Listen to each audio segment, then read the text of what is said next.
Most tax pros leave a message.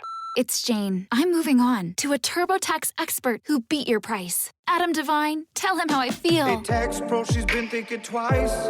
Best believe TurboTax will beat your price. This is a tax break. Switch to a TurboTax Live expert and we'll beat what you paid your pro last tax season. Make the switch at TurboTax.com/beatyourprice. TurboTax full service only. Sign up by 12/20/2024 and file by 4/1/2025. Full details at TurboTax.com/beatyourprice. Okay, everybody, welcome to the latest episode of All Too Real 2. My name is McCullough II, and with me, as always, is... Sesame playing cards with Rita and Carta. That kind of rhymed, almost. Yeah, a little bit. I mean, kind of. Kind. So, yeah, playing cards. Eh? Good times, you know? Yeah. Do you play cards a lot? Not really. Occasionally. Oh, someone actually did show me about a couple months ago. It was called Garbage. Yeah. And basically kind of like Go Fish almost, but like a different word. It was kind of... I've heard of that. I've never played it, though. Yeah. When I was a kid, my family always used to play Michigan Rummy. I don't know how to play that or anything, but there's like a board that you play on, and I don't know. It was all set up. Like my mom made a bunch of boards for it, like that you could roll up, like on fabric, and you just unroll them, and okay, you can play the game. And I don't know why it's called Michigan Rummy or anything. Yeah, just like, wait, what? I don't know. I just know my family always used to play it, and we used to play for like pennies, and I used to win a lot. So when I did play, so yeah, I'm pretty sure that the adults were just letting me win though when I was a kid. So baby, yeah. So today on the show, we are covering a 1988 film entitled Purple People Eater. It is a film based on a song, which is a thing, I guess. Apparently. Yes. The film was directed and written by Linda Shayne, who was in the band in a previous film we covered, Munchie. And it stars Ned Beatty as Grandpa, Shelley Winters as Rita, a young Neil Patrick Harris as Billy Johnson, Peggy Lipton as his mom, James Houghton as his dad, John Brumfield as Mr. Noodle, Molly Cheek as Mrs. Orfus, Kimberly McCullough as Donna Orfus. We have a very young Dustin Diamond as Big Z. Shonda Whipple as Allison. Sheb Wooley plays Harvey Kidders. Sheb Wooley was the writer and original performer of the song Purple People Eater. A very, very young Thora Birch as Molly Johnson. We had a cameo by Chubby Checker and Little Richard as the mayor. Yeah, Chubby Checker, who I've met, by the way. But yeah. So yeah, he used to play the Lucas County Fair a lot in Ohio. And when I was a kid, I used to vend the concerts that they had there, and I got to meet Chubby Checker once. So, yeah, he was a lot cooler than I also got to meet Lee Greenwood once, too. So, God. Mr. God Bless America Bibles and shit, you know. Yeah. Yeah. Yeah. That was before he sold his soul to the devil. Well, I don't know. He probably did back then because he was like, you know, that was like a big Reagan song too. So it's like, yeah, just depends on what devil you're talking about here. Yeah. I'm just saying, there's the reality TV star devil, and then there's the actor devil. So, you know. That reminded me really quick. So there was a band in the 80s called Suicidal Tendencies. Yeah. Kind of like a punk metal kind of band. And they had a song from their first album originally called I Shot Reagan. Oh, wow. They had to change it to I Shot the Devil, but it was still the same lyrics. And so was it written before the attempted assassination on him? I don't think it was. Well, yeah, it might have been before because yeah. When was the assassination? Was that like 84 or something when the guy tried to assassinate Reagan like that? I don't remember. Okay, well, maybe my times line up. I thought the album came out in like 82, so it could have been a couple of years before it actually happened. Yeah, the Reagan assassination attempt was 81. So yeah. Okay, so I guess it was after that. Yeah, because this was like, they wrote it. This was shortly after he took office. Like, it was on March 30th of 81. He would have taken office in January of that year. But he was only president for like 2 months. Oh wow. Yeah. When wow. when somebody thought, hey, you know, the way I can woo Jodie Foster is by killing the president. Well, that was his cover story. Maybe that was just what Dane. Yeah. Well, he did write tons of letters to Jodie Foster and was obsessed with her. So, which is part of his cover story. He had to do stuff like that. Yeah. That's kind of fucked up though, because she's in a movie where a dude is obsessed with her character, and then like a really like mentally unsound guy is obsessed with her character, and then in reality a mentally unsound guy is obsessed with the actress that played this. Kind of a weird. That must have been a kind of fucked up early phase of her life. Because at that point she was only like late teens. When Silence of the Lambs come out? 80s or she was she was at least, I think she was an adult by this point. So okay. Still when Taxi. Because Taxi Driver came out in the 70s. So yeah. Oh, okay, I got you. Yeah, right. but yeah, I'm pretty sure she was an adult at this point. But yeah, that's crazy. Anyways, back to the movie.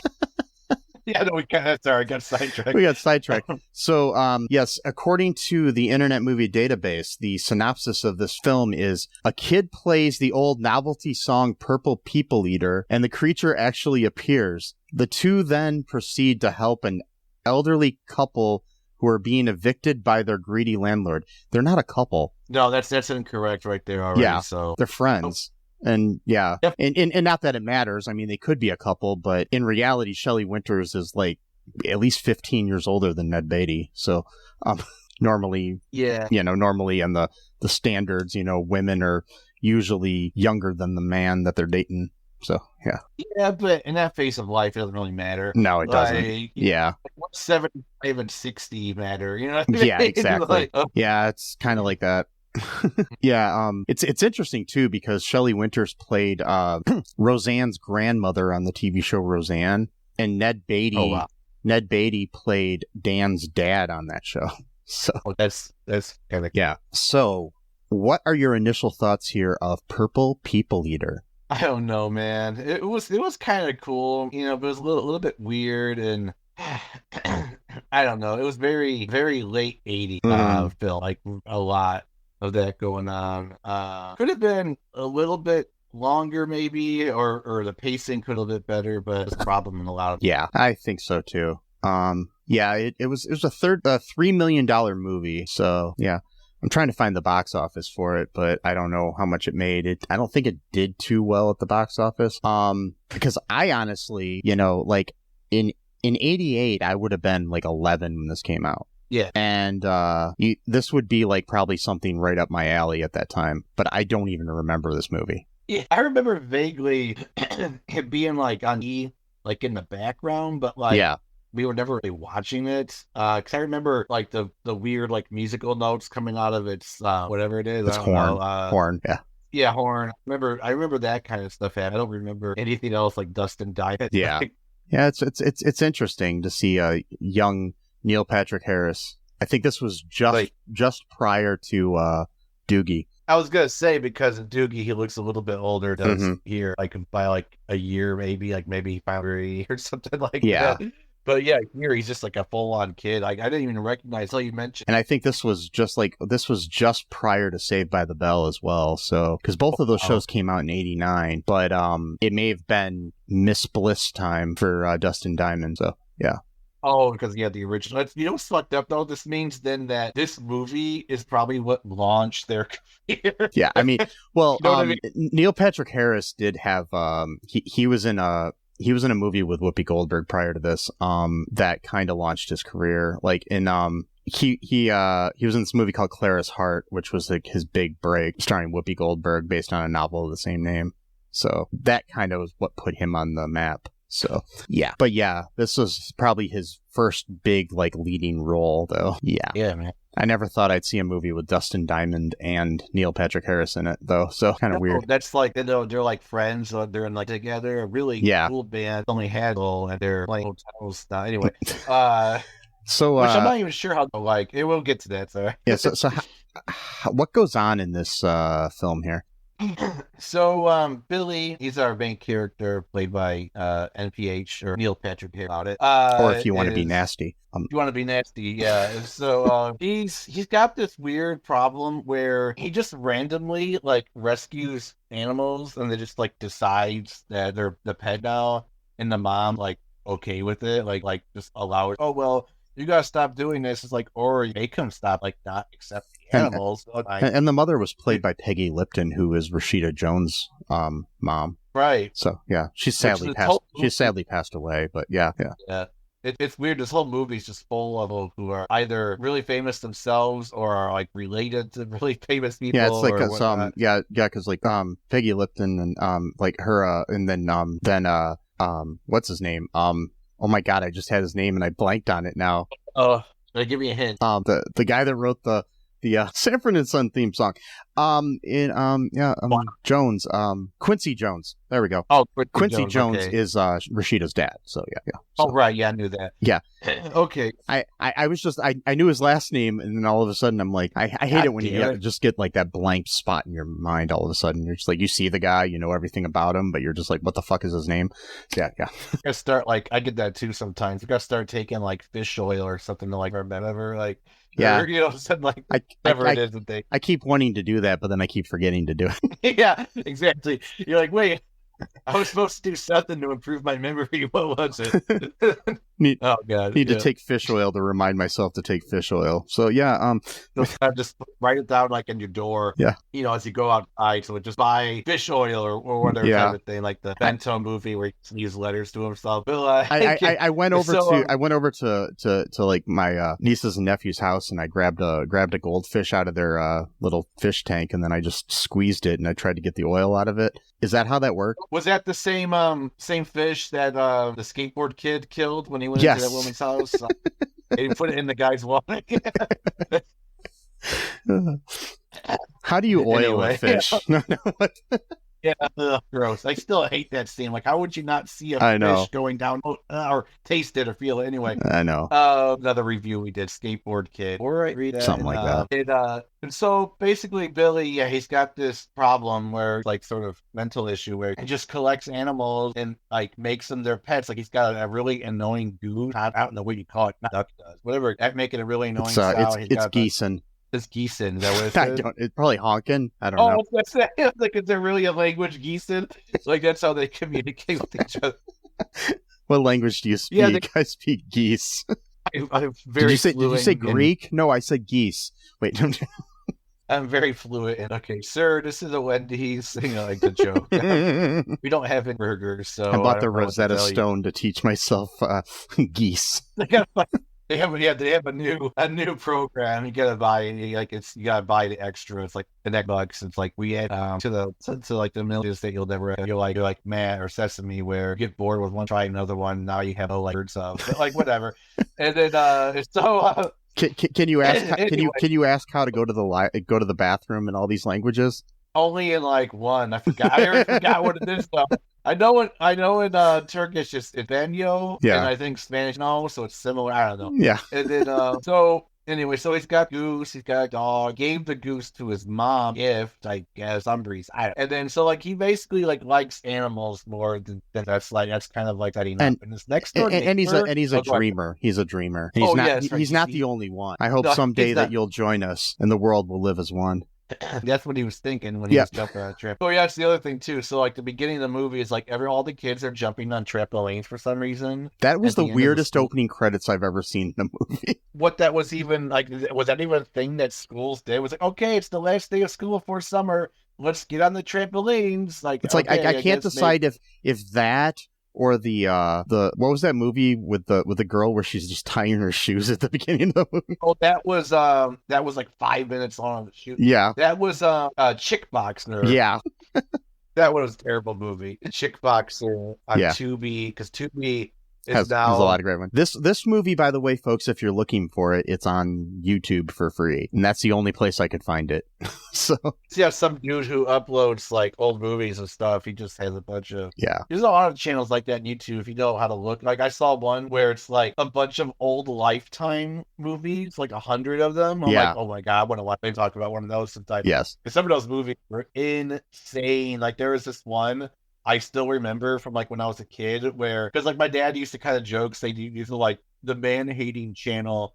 And I was like, really? That can't be right. But then like I ended up seeing this movie that was like so like over the top. Like so basically like the husband is like super like abusive and like, but like in weird ways. So like every time his children would like disobey him, he would literally make them build their own coffins, like just like bit by bit. So it's like, okay, now you got to work on this part for a half hour or whatever. And I'm like, holy shit. Like, anyway, sorry, I got sidetracked. Yeah, no problem. Yeah. So yeah, basically, so what goes on here in this? Then after that, we've got so we've got this kid with a bunch of animals. Yep. And he basically his dad and mom are going out of town, and his older sister is going somewhere too out of town, and so they decide that they need his grandpa to watch him. Okay, here's my thing. I know this is a really weird nitpick here. They make him share a room with his younger sister. Right. So that the grandpa can stay in her room. Right. But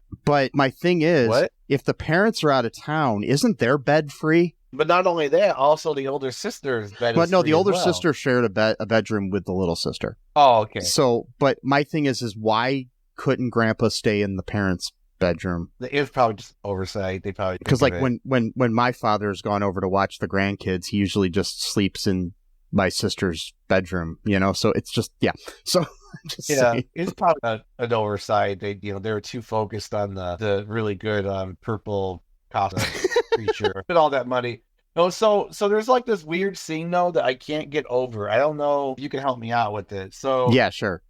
He's feeding the dog or whatever pet he's got outside. I don't know, a wolf or a tiger, who knows what he's got in his backyard now, and his next door neighbor is like this really nosy woman. Yeah. And she says, Billy, it's not healthy to talk animals as if they are real. What does that even mean? Like, does she think they're imaginary? Like, I just like, I like his response to that though. It's just like, they are real.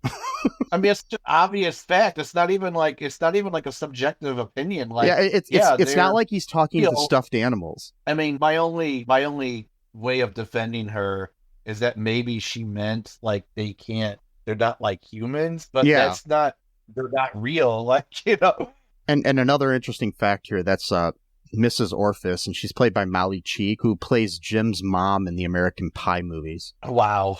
So yeah, I can see that now. Like, yeah, okay. Mm-hmm. And her daughter kind of like knows Mike is, and she like has a crush on Billy. And she's played by Kimberly McCullough, who is best known as Robin Scorpio on General Hospital on and off for like 30 years, and also best known as being my earliest crush on a celebrity ever. Best known, like that's yes, like everybody knows that. It's just it's a universally known fact. I mean, the next time that they're doing a presidential debate, that's going to be one of the questions.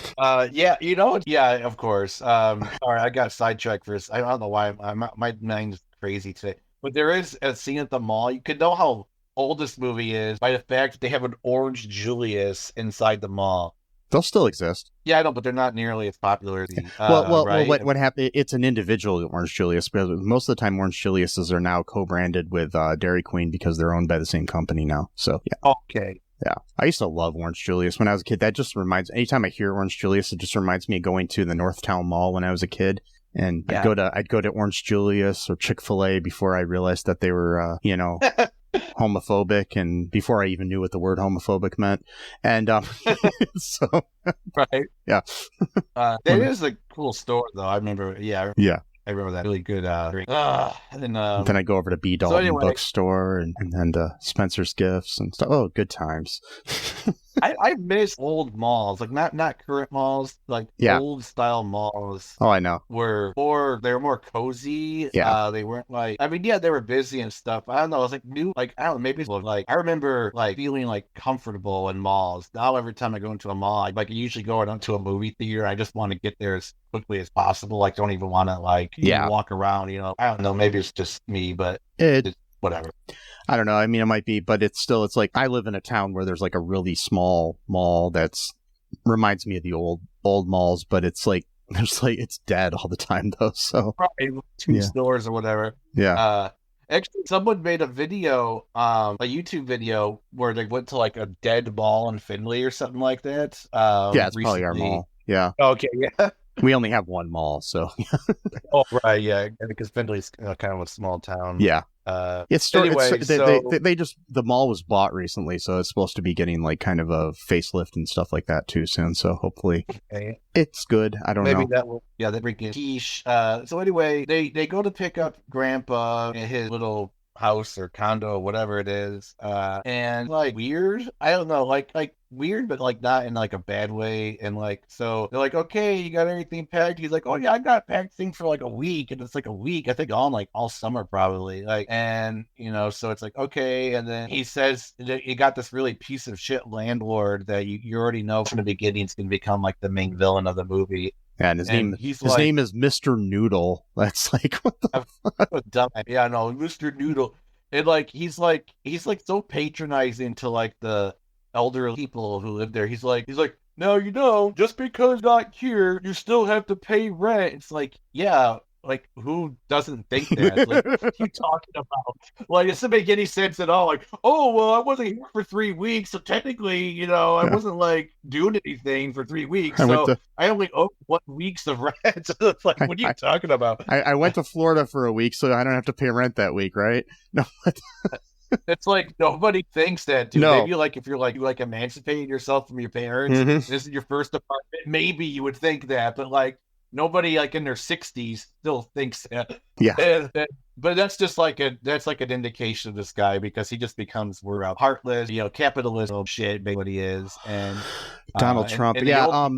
Donald Trump and the old people are like the proletariat. They're just waiting for one more spark to make the revolution, light the fire of the coming revolution. That one little extra bit of humiliation that for some is the straw that broke the camel's back. It's why we need rent caps and stuff like that on housing and better better programs to take care of elderly and underprivileged people in this country and things of that nature. Which think of that this November. That's all I'm saying. Not telling you who to vote for, because I don't know who I'm voting for yet, but I'm just saying.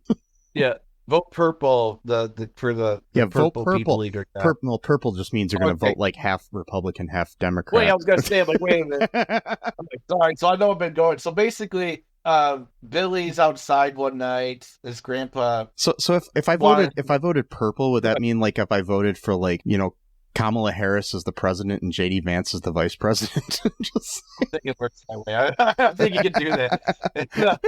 Not in Ohio, because it's not an open primary or open. Yeah, there's no way in hell I would ever do that. Period. But still, I'm just saying. It would be such a contradictory thing to do too. Like, wait, what? I like it though when like open primary states are kind of dangerous if you think about it, because it's kind of cool, but at the same time, it's like, it's not stopping anyone from like voting for the wrong party on purpose just to like fuck things up. You know what I mean? Well, like, so it's like, sabotage. I've registered as a party sometimes just because I don't want somebody to win. Right.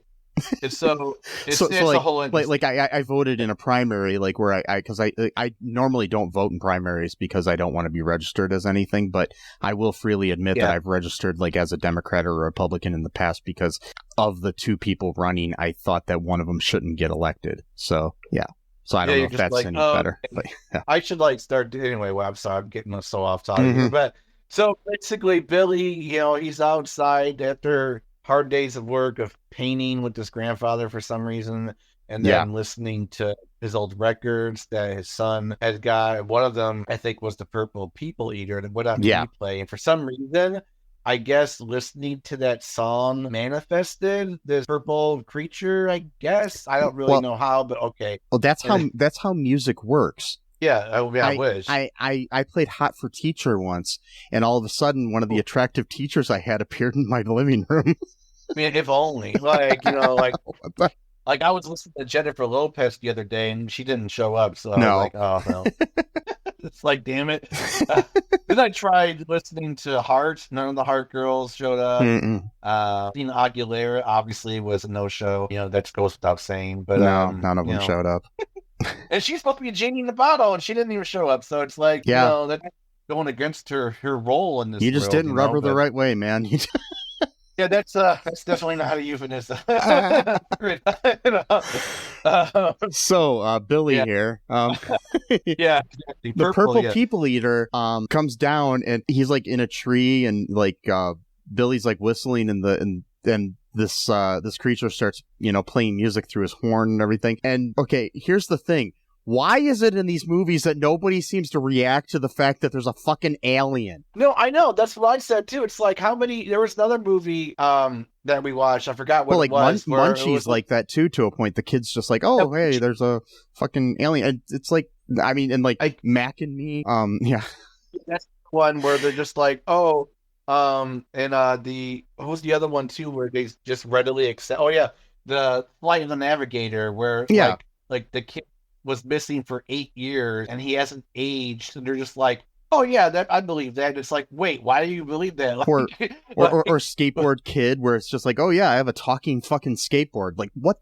Yeah, like everyone just accepts it. Like even like the kids who are bullies, like they wanted to skateboard for themselves. But I'm like, if I saw a talking skateboard flying around, I would probably like scream and like run the other way. Like, I wouldn't be like, oh, I want that thing for myself. Like, I mean, the thing is they were playing up the fact that, but my main thing is, okay, first off, Billy seeing this creature just doesn't care that it's like a type of creature that no one on planet Earth has ever seen before.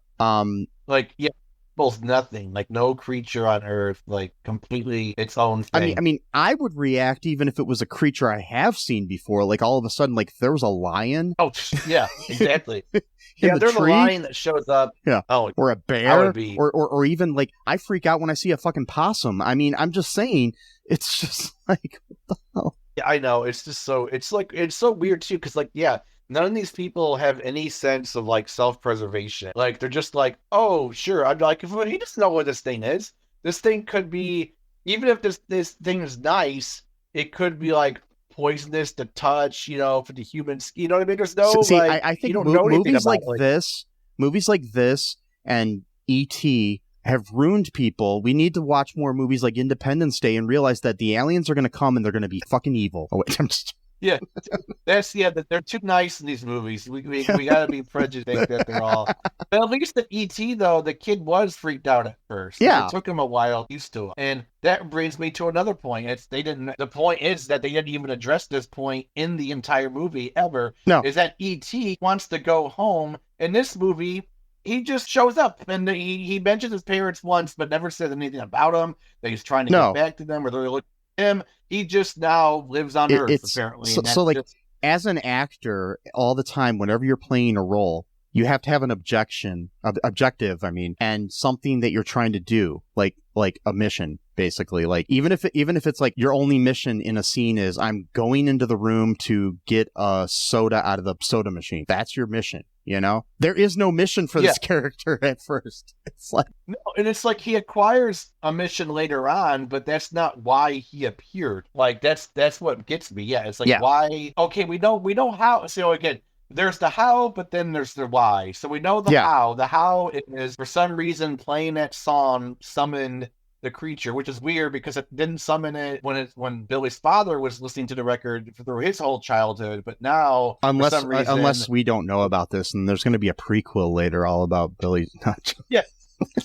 Yeah, Billy's father confides, like, I had this exact same experience, but it was a different time. People wouldn't understand like they do now because now I want to see. I want to see a sequel of Neil Patrick Harris now. Like just.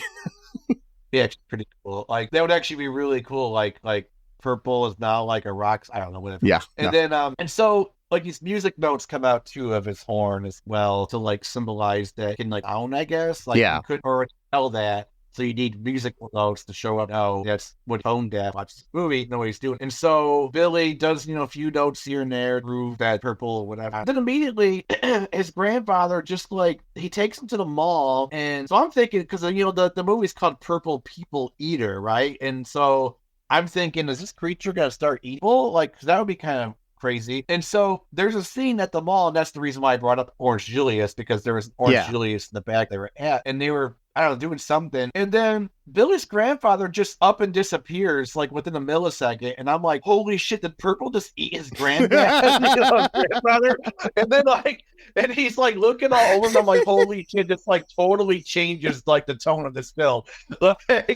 This G or PG rated movie just all of a sudden takes a turn. Well, because you see him like you see him like walk out of the shot in like a millisecond, like he's there and then he's gone type of thing. And so like I'm like, okay, what the fuck's happening? But then he's upstairs and he's like, Billy, come on. It's just like, why couldn't you grab your grandson's hand and then like motioned him to like walk in the same direction as you? You just go and just leave him. And then you walk up some stairs, and then you call out to him. Yeah. Like, who does that? Like, that makes no sense at all. But Billy's grandfather, like I said, is an established oddball character. Yeah. And the reason why, one of the many reasons why, is that when he first learned about purple, again, he just immediately accepts him as like a normal thing. Like, oh, that's pretty cool. And like, he knows he can play music. So then he gets the idea, oh, I can exploit my grandson and his new friend to play in a band so that I can raise money, I guess, to pay off the landlord. I'm like, I don't know. So it's like, so now you're doing child labor and I guess alien labor as well. See, I don't know if that was his intention or if he was just hoping to, you know, find something for his. He said you should start a band because I think his concern was that Billy was just kind of a dreamer who was like spending too much time inside by himself and taking care of the animals and not hanging out with like real people. Right. But because God forbid someone become like a veterinarian when they grow up or like an animal sanctuary. Like God forbid, God damn you for liking animals and spending time with them. You know, this might be your lifelong dream and talent, but you're doing something that I don't think is normal. So yeah, you know, get cracking or whatever. I so stupid. I do have a question here though. I always wondered with the song Purple People Eater. So obviously we learn he's purple, so he's a purple people eater. But when I heard the song, when I first heard it, I was not sure if that it meant he ate purple people. Yeah, that was always an issue. Yeah, I always think I thought too that they were. So I was never worried about him eating me because I'm not purple. But now he's the one who's purple. So now you're like, well, maybe, you know, he'll try to eat. I mean, maybe there was a like post-credit scene we didn't see where he just turns and he like eats the whole town. Exactly. He just like gets super aggressive and angry. And I mean, he eats the landlord first, you know, obviously. No, he put him for last, actually. Yeah. And then so he could see all the carnage that caused by his. He eats Mayor Little Richard first, and then That's such a weird. Yeah. And it was like a youngish kind of Little Richard too, probably with 40s, maybe 50s at the time, early 50s. Yeah. It's so fucked up to like realize that like I'm like probably like 15 years older than Chuck Berry was when he was like first like becoming like a rock star. Like, you know, or probably even older than that. he might have been like in his early 20s, at the time. And I don't know. It's just like, and he looked, but that's the thing. So some of the people think purple, you know, Billy had, but like Chuck Berry, or do you mean Chubby Checker? Well, no, I know Chuck Berry wasn't in the movie. I was just using it as him as an example. Gotcha. Yeah. Yeah, I knew.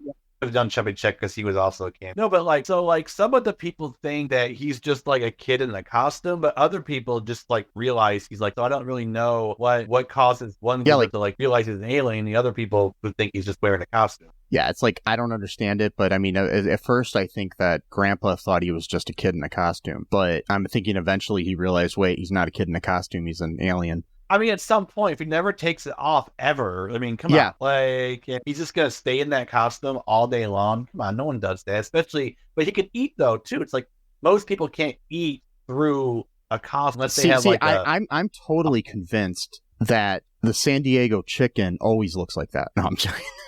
Yeah. Or Big Bird, or the Philly Big Fanatic, Bird, or somebody, you know, like, what the... Or Big Bird, or what I used to call him was giant flying creature, something like that, for a mock-off. That's great. So this is such a weird movie. Yeah, go ahead. Yeah.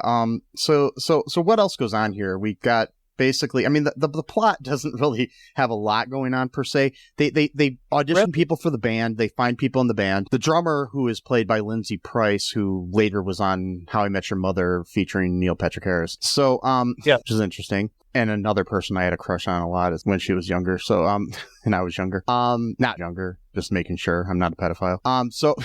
What the hell? I know.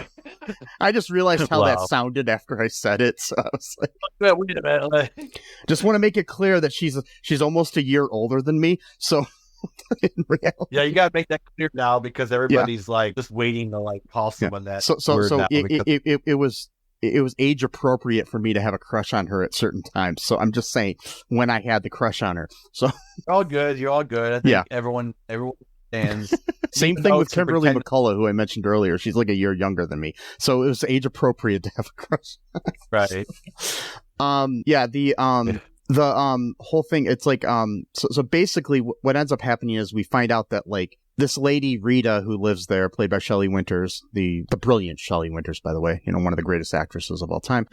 She's like kind of like basically given up because she can't afford all the price hikes in her rent and stuff, and she's basically just wanting to die, in her home before she gets evicted. Like she's like starving herself, essentially. I mean, this movie is very kind of relevant to a lot of things going on in the world, like still, sadly. No, they have like a very progressive message, which is like weird to throw that into this kind of movie because it's like this movie that came out at the end of the Reagan administration, beginning of the Bush senior administration. Bush what? Yeah, around there, So it's kind of weird. Oh God, can you imagine though living in that era when Republicans control the presidency for 12 straight years?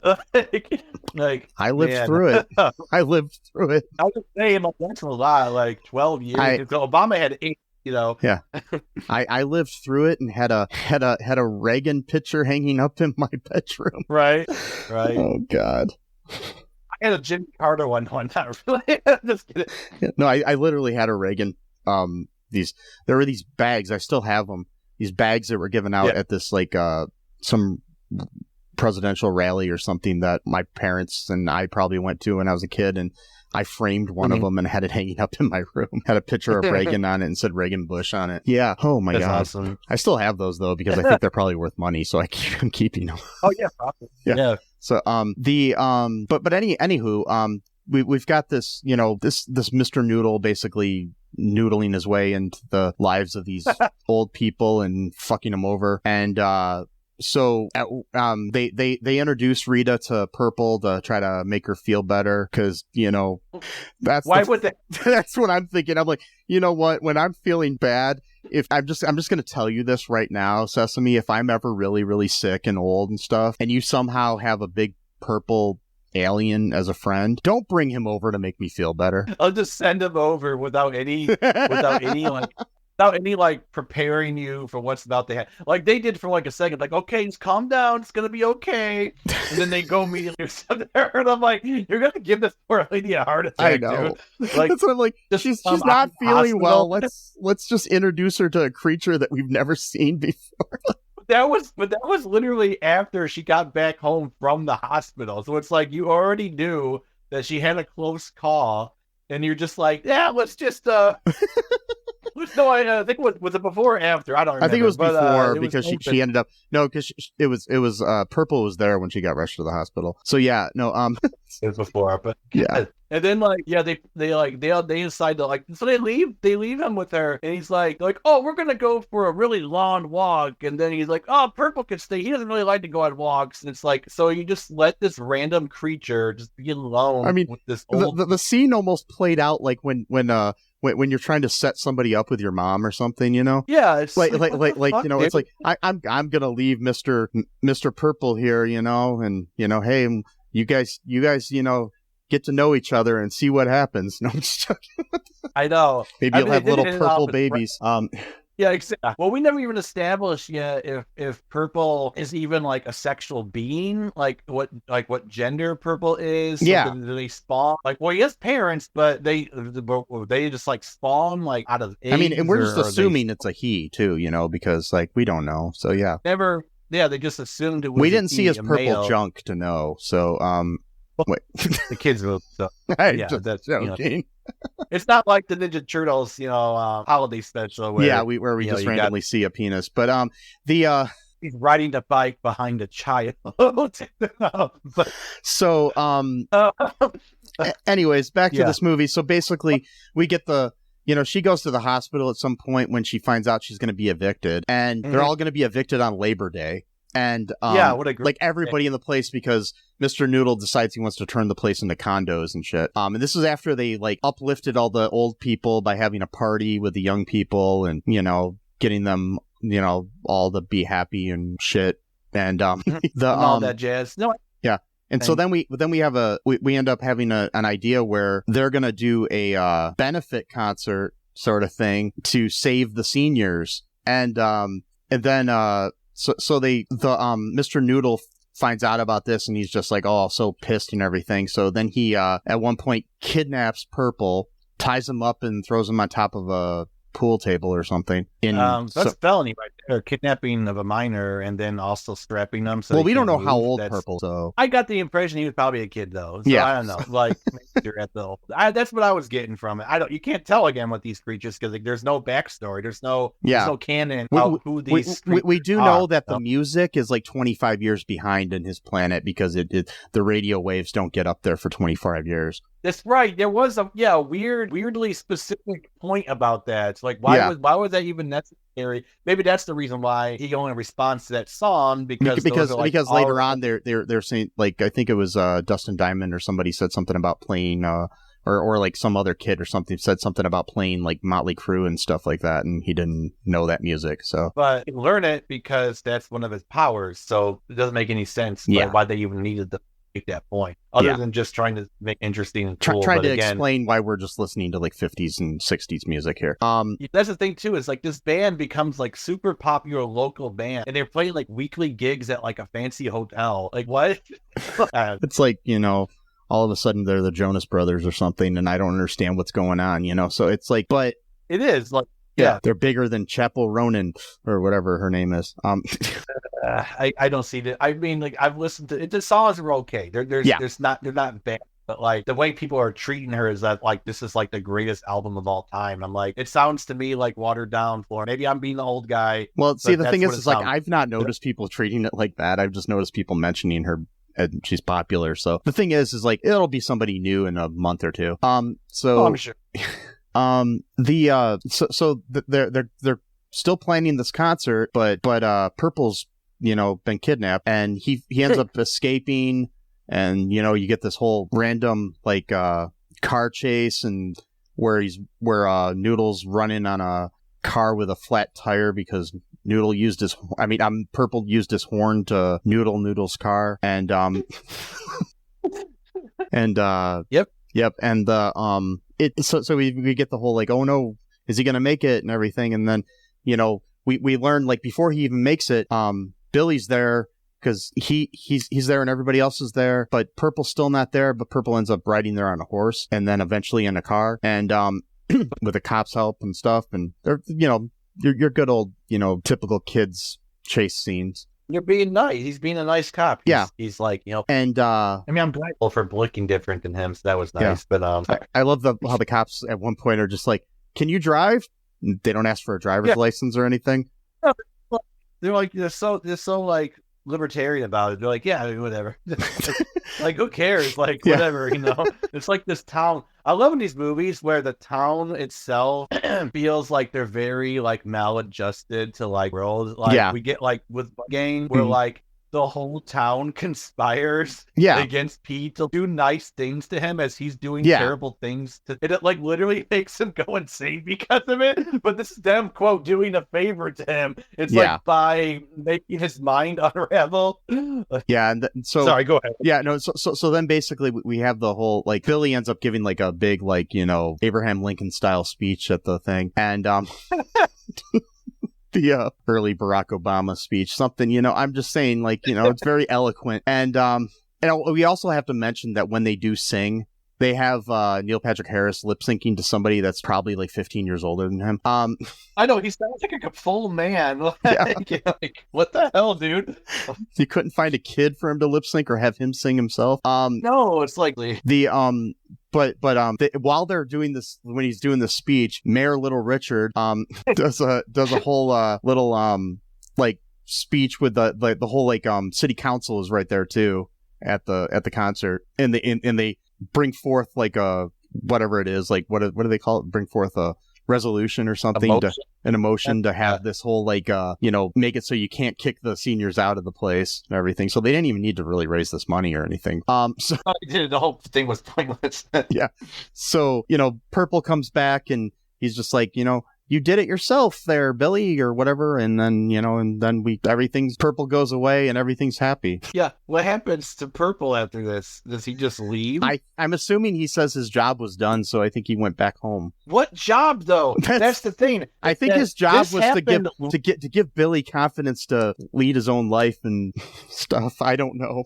Like, the other stuff happened after Purple came into this world. So that's like with Kory the alien Capricorn who lives on the planet Zara or whatever it is. His mission, ostensibly, was to come to Earth and to teach kids about being street smart, like don't talk to strangers, go to get our. And he was terrible at his job because the Earthlings are better than he was. But anybody that's listened to our podcast knows this. Yeah. So sorry, we reviewed the 2 of our 3 of them, but and so that was what he was sent here to do. So if he just shows up on Earth and he's just hanging around for no reason, and he's like, oh man, like these kids need to like learn street smart. I'm like, that's not a mission then. Like you just showed up and then the mission came to you. Like, sorry. Yeah. That bothers me. That bothers me when movies do that because it's like, what is the purpose for why you came here in the first place? There's something lacking in the writing here that Linda Shayne did. I mean, no offense to her. If she's listening, you're awesome. Want to be on the show, let us know. But still, yeah. There's just something, kind of lacking. Like there seems to be like there should have been a little bit more clear objectives here for Purple. But it was still a cute movie. It wasn't too bad. But yeah. So any other thoughts about it? No, not really. Yeah. It's like just some little facts here. Dustin Diamond was 11 when they filmed this, and Neil Patrick Harris was 15. What? No way. Yeah. Wow. He looks like he's like 10. I know. And but he's playing 12. And this is Thora Birch's feature film debut. People may know her from American Beauty and Ghost World, among other things. If you want to, if you want to listen to a review that I did on the Movie Smash podcast of Ghost World, be sure to check that out. There'll be a link in the show notes for that. With our friends from Movie Smash who have been on our show recently. So, check that out. I don't know. It's hard to say anything else about this great film. Yep. So just, folks, if you could do us a big favor, go to all2real2.com, check out all of our links on there to our Patreon, our TeePublic, different ways to help support the show. Share the show with all your friends. Be sure to subscribe here wherever you're listening. We're on all of the places. Subscribe everywhere if you want. Go subscribe on Apple, subscribe on Spotify, subscribe on iHeart, wherever. We're everywhere. Whoa. Yeah. We're behind you right now. Don't turn around. Well, wait. No. Don't turn around. Oh, sorry. I don't know why, but that reminded me of the time you fucking scared me so bad. I was reading a book or something, and I don't know something, and you walked in, and you put your finger to my head and says, "Don't turn around, or I'm gonna shoot you," or something like that. I was like, "Holy fucking shit!" But I knew it was you for some reason. As soon as I don't know what it was, but then you're worried. Then you're worried. Like what? Did Mike totally go crazy? He's gonna kill me. Just changed, and it was like I thought it was hilarious stuff. I became friends with you. I became friends with you for years, just so I could one day kill you. Exactly, it's like a really long game, long con. So, but be sure to let people know about our show, or maybe I will kill you. And I'm just joking. No, I won't. I don't want to even joke about that. Do it up. Check out all of our social media and everything. Share the show on social media with your friends. Call up an elderly person who's, kind of sad, and just tell them about the show and have them listen. Maybe it'll cheer them up. But don't just randomly introduce them to a purple alien without kind of telling them beforehand what's going to happen. Tell them about the podcast beforehand too, because it might be the same kind of reaction, I think, if you just introduce it to them randomly. Probably. And just remember, folks, that Purple didn't eat any people. He ate a lot of food though. Yeah, he did eat a lot of food. Sesame loves you. Trans life are human lives. Free Palestine. And until next time, bye-bye.